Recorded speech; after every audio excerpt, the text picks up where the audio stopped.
On the 12th of November 1189, the people of Sicily woke up to find themselves in a bit of a tough spot. The previous day, their king, the 36-year-old William II, had suddenly died childless, leaving his aunt Constance as the presumed heir. Now, that would have been fine were it not for the fact that she was married to the future Holy Roman Emperor Henry VI, which meant that if she was to inherit Sicily, it would cease to be independent and be incorporated into the empire.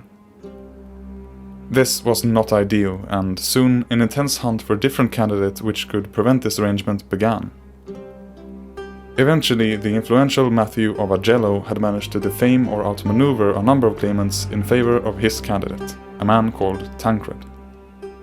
This Tancred was an illegitimate son of Duke Roger III of Apulia and a grandson of King Roger II. He had been one of the conspirators who had tried to depose William I and had subsequently been exiled. He then spent a couple of years in Constantinople before the new king William II pardoned him and he could return to Sicily. In 1174, he'd been put in charge of the failed expedition to Egypt, and now, in 1190, he became king. Despite having partaken in the palace coup, though, Tancred was not the favoured candidate of most of the nobles. Instead, he got his support from the bureaucracy and the Pope. His first year in power was, like most of his reign, rather turbulent. The kingdom was troubled by anti-Muslim riots, and the unrest was further increased by the presence of the English king Richard the Lionheart and his crusading army. Later that year, they were also joined by King Philip of France and his force.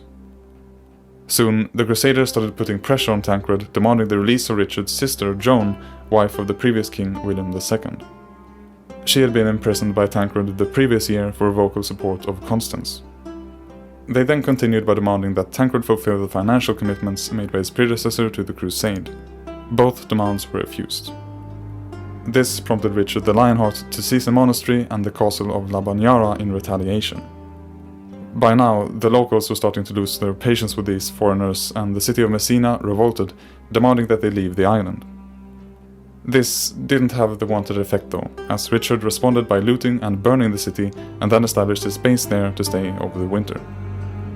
Finally, in March the following year, Tancred gave in to their demands and the two armies left for the Holy Land. But just as one threat had gone away, another one appeared to take its place. Across the Alps, Constance and her husband had just been crowned Emperor and Empress of the Holy Roman Empire, and now they set their eyes on reclaiming their rightful inheritance, Sicily. Both of them marched into the kingdom in person at the head of a large army. The northern towns saw no point in trying to fight back and opened their gates to them. It wasn't until the army reached Naples that they met in real resistance, but there they would be stopped in their tracks. The Emir of Emir, along with the Sicilian fleet, had arrived to the city's aid, and during the ensuing siege, the invading army succumbed to malaria and other diseases and was forced to retreat. The towns that had just recently opened their gates to the Germans now once again assured of their loyalty to Tancred, fearing his retribution. The city of Salerno had a particularly good opportunity to gain favour with the king, as they could now hand over no one less than Constance herself to him. She had been stationed along with a small garrison in the city as a sign that the emperor would soon return. Now in Sicilian captivity, Constance was apparently treated well by Tancred. She lived in comfortable house arrests, constantly supervised by Tancred's wife, Sibylla, who would eat with her and even sleep in the same room. Sibylla would later argue for having Constance put to death. Perhaps they didn't get along very well. At any rate, Tancred wasn't going to give up his bargaining chip just like that. Although understanding his wife's fear that the citizens of Palermo seemed to be sympathizing with her, he came up with the compromise of having Constance locked up in a castle in Naples. Eventually though, Tancred was forced to give up his valuable hostage when threatened by excommunication by the Pope, who wished to maintain good relations with the empire. And so in 1192 it was all back to square one, or almost. There were still some frontier towns controlled by the emperor, which Tancred spent his remaining time trying to win over with generous grants of privileges. By 1194, however, the 56-year-old king had died in Palermo.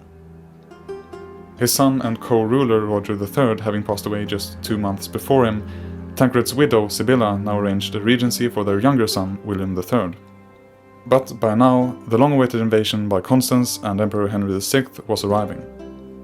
The nobles chose to place their bets on the emperor rather than some child king, and soon enough most of the kingdom had surrendered with minimal resistance. Tancred's family were promised that they would be treated well, but under the pretext of discovery of a plot, they were seized and sent to Germany in captivity. The young William III is rumored to have been blinded and castrated, and probably died in 1198. From then on, there would be no more Norman rule in Sicily.